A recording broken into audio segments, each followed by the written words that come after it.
Hello everyone, my name is Triple S, and in this video I will be talking about the first episode of the first season of Game of Thrones, titled Winter is Coming. I'll be going through the plot of the episode, giving my thoughts, praise, criticisms and the like throughout. If I get something factually wrong, or if you disagree with any of my thoughts or opinions, just leave a good-natured comment below, letting me know. Don't go flying off the handle, please. With that said, let's begin.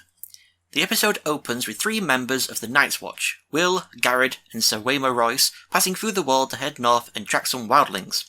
Will comes across an absolute massacre of wildlings and a girl, Michael Myers, onto a tree.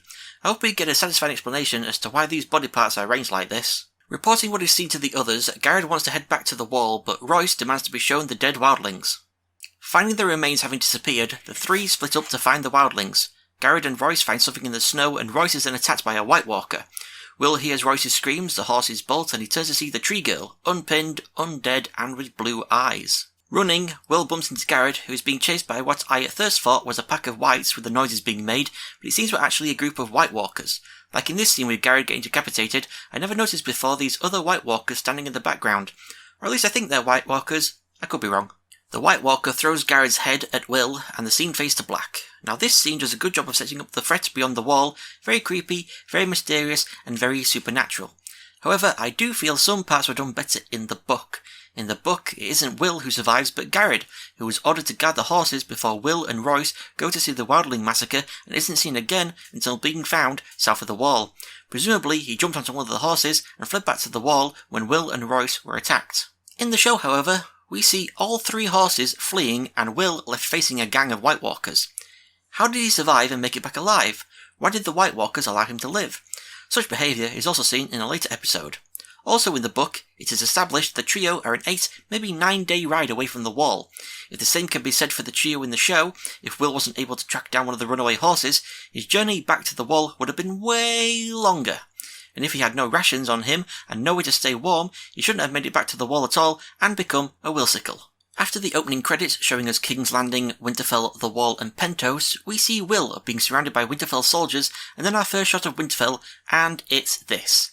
This is the shot that decided to put the place name over, a collection of shapes hidden behind a ton of mist. Why not put it on the next shot after the cameras finish panning? Oh, and by the way, this is what Winterfell looks like in the show. Compared to how it's described in the books, it is minuscule. The whole castle is built around the Godswood, isn't just tacked onto the side like this, which raises a whole heaping more pile of questions in later episodes. Anyway, we get our first looks at the Starks. Caitlin, or Catelyn, however you pronounce that name, Eddard, Rickon, Robb, and Jon all watching Bran be bad at archery, and Sansa and Arya, doing some needlework, though Arya ain't much for knitting and decides to go and upstage Bran, showing her interest in the ways of the warrior rather than being a lady. So Roderick informs Ned that they've captured a deserter from the Night's Watch. Ned goes to deal with him and decides Bran's coming too, upsetting Cat, but Ned wins the argument with the magic words, "Winter is coming."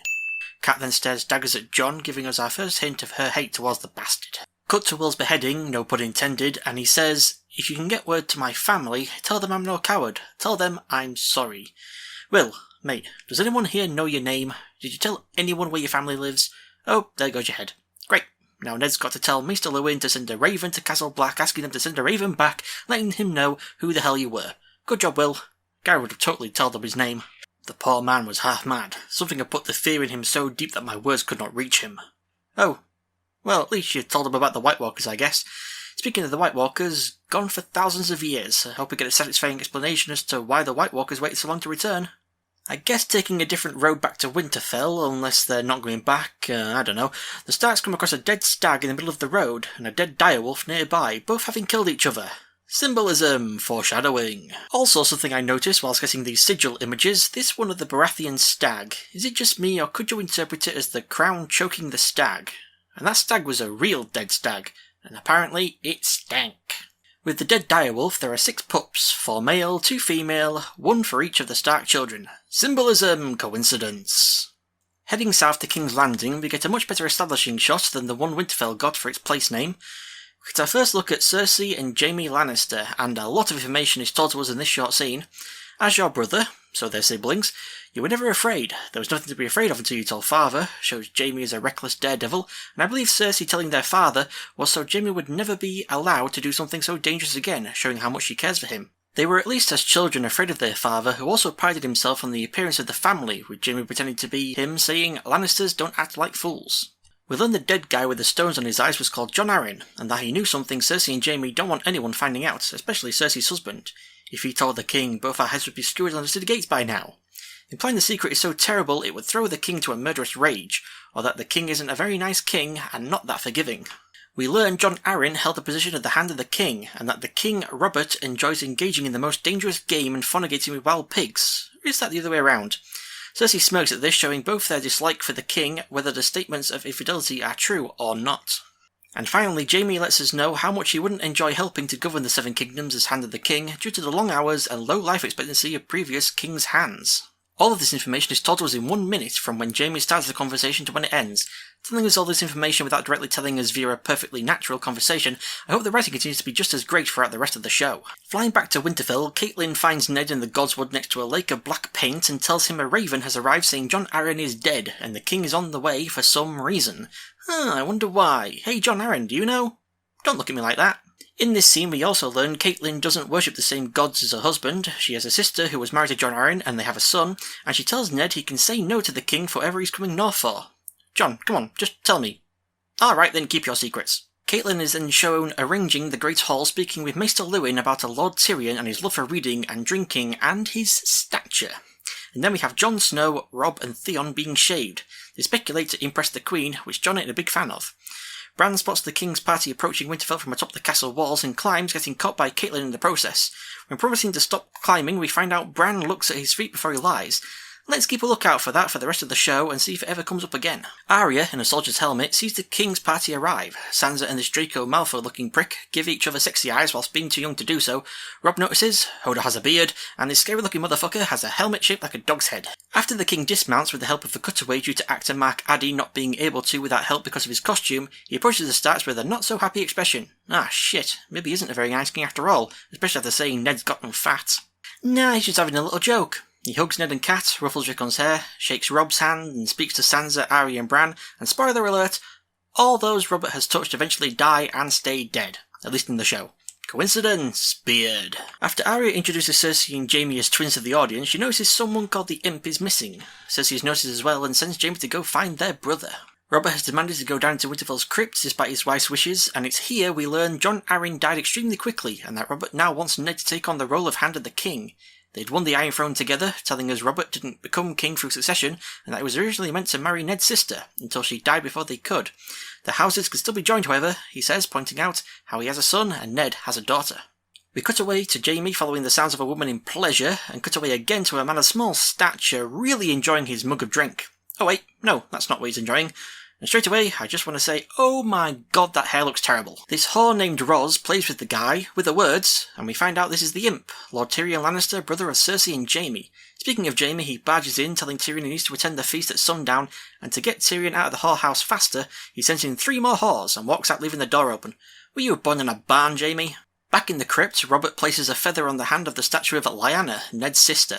He speaks of killing a Targaryen in his dreams every night, and when Ned says all the Targaryens are gone, Robert disagrees. And here's our first look at a Targaryen. Her name is Pentos, and she lives across the Narrow Sea. Oh, wait, no, I guess her name's Daenerys. Winterfell, I apologise for saying you had the worst place name shot.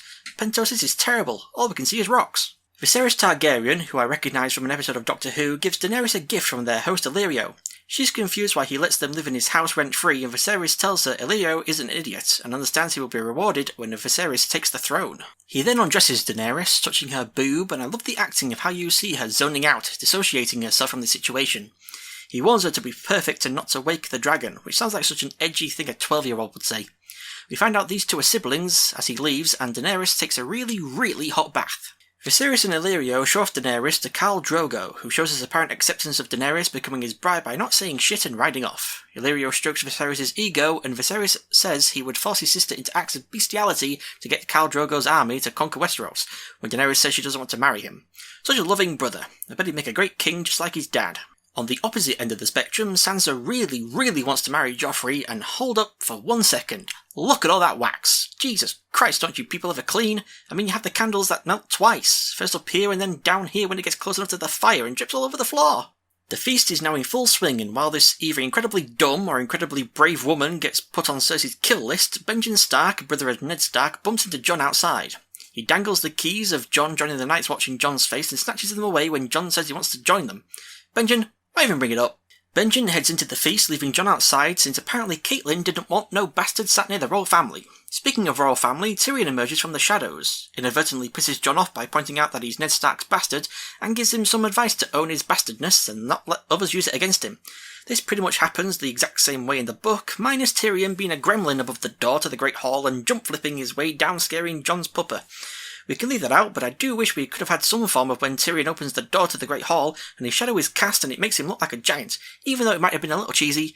I love cheese. Benjen and Ned have a chat about Will, who didn't tell anyone his name since Ned just refers to him as the boy I beheaded.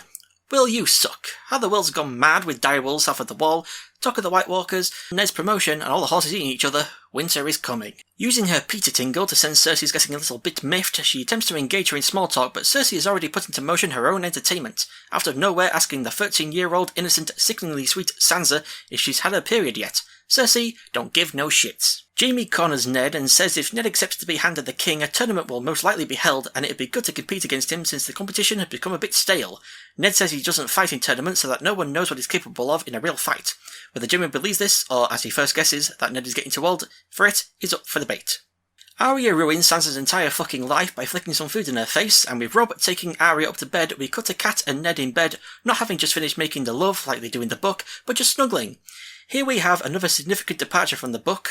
No, not that Cat walks around naked in the book, but that when Maester Luwin brings Cat a message from her sister, Jon Arryn's widow Lysa, claiming the Lannisters murdered the late Hand, an argument ensues, with Ned not wanting to go to King's Landing and Cat also begging him not to. This is quite different from the book, where Cat is actually begging Ned to go, to become Robert's Hand to make sure no one thinks that the Starks oppose the royal family, compared to the show with Cat trying to get Ned to not become the new Hand, seeing as the last was murdered, and Maester Luwin saying he would become the new Hand to be close to the king to protect him. Both work together in the book to convince him to go south. I do like the positioning of Cat and Maester Luwin on each of Ned's shoulders, but who is the angel and who is the devil? In the show, there is also no talk of which of the children should stay at Winterfell and which should go with Ned as there is in the book. In the book, it becomes apparent that Bran is Cat's favourite child, as she agrees to let Sansa and Arya go south but please that Bran stay at Winterfell, though Ned does not allow it. Mr. Luwin brings up Jon Snow and Cat demands Jon leave. Ned says Jon can't go south with him, as there will be no place for him at King's Landing, but Mr. Luwin mentions that Benjen had come to him a few days ago to talk about Jon wanting to join the Night's Watch, which Ned is hesitant about allowing. After some convincing from Mr. Luwin, Ned finally accepts. Rickon and Robb will remain at Winterfell with Cat, Sansa, Arya and Bran will go with Ned to King's Landing, and Jon will go north to the Wall. Moving back across the narrow sea, Daenerys and Khal Drogo's wedding is in full swing, with feasting, fucking, dancing and killing in abundance. A Westerosi knight called Jorah Mormont gifts Dany with books of songs and histories of the Seven Kingdoms, and is immediately one-upped by Illyrio, who gives her 3 fossilised dragon eggs. Khal Drogo then gives her a beautiful white horse and they ride off together for them to consummate their marriage with some rape. And yes, it was also rape in the book. I understand she said yes and placed his hand down there herself, but you gotta remember, in the books, the characters are younger than in the show, and when Dany married Drogo, she was 13. Also, do you really think if she'd said no, Drogo wouldn't have just ignored her? She had to convince herself to want it to make it bearable. TLDR, rape. The day after the feast in Winterfell, we see Tyrion sat with the Hound, who now has the terrible hair, and we also see Theon Greyjoy with blonder hair. We learn that Ned has accepted Robert's offer to be Hand of the King, and they ride off with others to go hunt some boar. Watching them leave is Bran, who then goes climbing. Making his way up the broken tower, he comes across Jaime and Cersei in the act of twincest. Noticing Bran, Jaime stops him from getting away, but then decides the quickest and easiest way to make sure Bran never tells anybody what he saw is to push Bran from the window, and the episode ends with Bran hitting the ground. So, that was the first episode of the first season of Game of Thrones titled Winter is Coming, an absolute banger of a premiere episode that I feel did a really good job of introducing this fantastical, but also very believable world, and for laying the groundwork for the show to build on going forwards. I hope this video wasn't too terrible, as it is the first time I've ever done something like this. If you have any advice on what I could do better for the next episode, please leave it in a comment below. And I must say, it has been a joy to go back to when Game of Thrones was a quality TV show with great characters and a coherent plot. Next time we will be covering the second episode of the first season of Game of Thrones titled The King's Road, so thank you for watching, and I shall see you all next time. Goodbye.